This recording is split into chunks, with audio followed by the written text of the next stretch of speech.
I can't get Seamus Joseph O'Reilly out of my head. My routine becomes mechanical. The counting without any pleasure or purpose. I speak to him every night. Who phones whom no longer seems important. Tuesday and Wednesday he visits late at night and stays until dawn. I think of him every second. I cook my food but can't eat it. I can't sleep much, and when I do, I dream of arms around me, dreams so clear that it takes a few moments on waking to realise he isn't there. It's Sunday, 24 degrees. It's 10:30 a.m, but I'm ready because this is my usual going out time. In my mind, I've substituted, shall we go for Chinese, for walk to cafe. I'm even prepared to visualise the whole cafe experience, walk, ordering, orange cake, while I'm at the restaurant. The restaurant is overwhelming. Tables, people, carts, wall hangings, children running around, so many things to count. Don't you like Chinese food? Yes, it all looks so good, I can't decide what to have first. Grace, we need to talk. I sit silently for a moment while he stabs a dumpling, but he doesn't eat it. I really like you, Grace, I really do. You're funny and sexy and great, you're great. He pauses and sips his tea. Oh, God, I should have known. Men love to dump you in public places so you won't make a scene, and there's nowhere more public than this.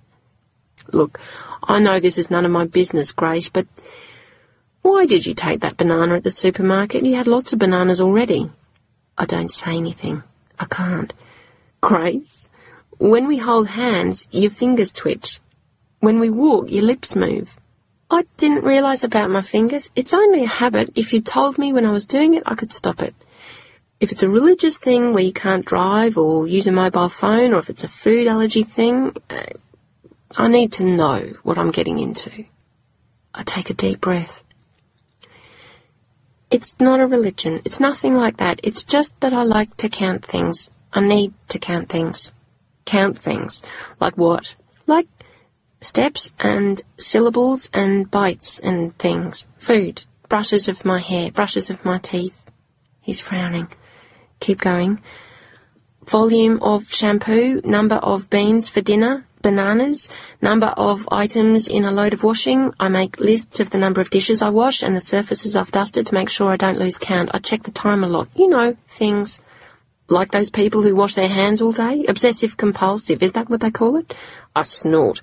Christ, no, nothing like those crazy hand washers. There are 182 different species of bacteria on the human skin. They're all there for a reason. Trying to scrub them away is illogical. And counting is logical? Of course. Counting is what defines us. Without counting, our lives are unexamined, not valued, not precious.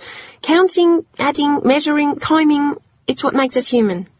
I see. I hadn't thought of it like that. What does your family say? Mum and Jill, they know, obviously. They know I can't work, and I went to hospital once and they came to see me.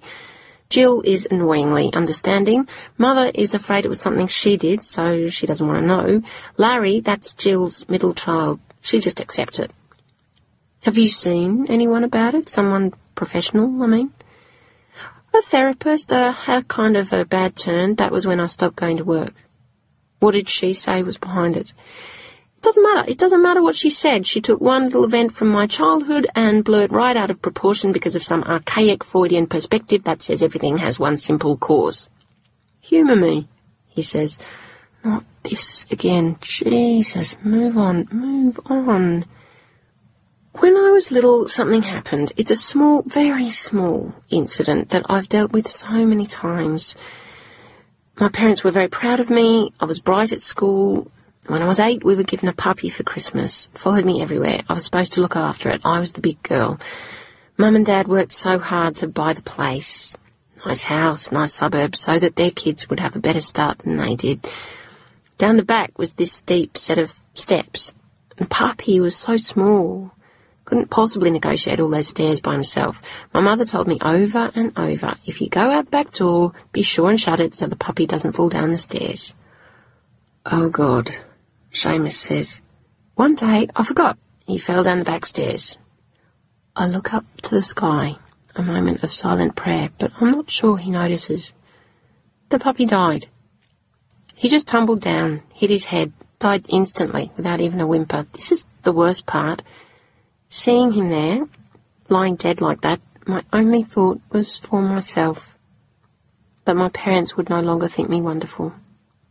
So, this accident, do you think it's behind your... No, I don't. I don't go into spasms if I see a puppy. I don't cower in the corner at the side of stairs. I can talk about it very easily. People have much worse trauma than that. Besides, I've done my penance. And what penance is that? I made a pledge to be very, very nice to animals. How do they treat it? Behavioural approaches like relaxation exercises and being forced to not count. They seem to have a reasonable success rate. Also, anti-anxiety drugs and antidepressants. He turns to face me. My brother Declan's wife, Megan, she's a doctor. I've asked her about it, about you. She also told me she knows a fantastic psychiatrist in a clinic that does wonderful work. You could go to your GP on Monday and get a referral. I open my mouth, but he speaks again. Don't say anything now. Maybe I shouldn't have brought it up, but I want you to know you have options, and that I'll support you every step. Promise me you'll think about it.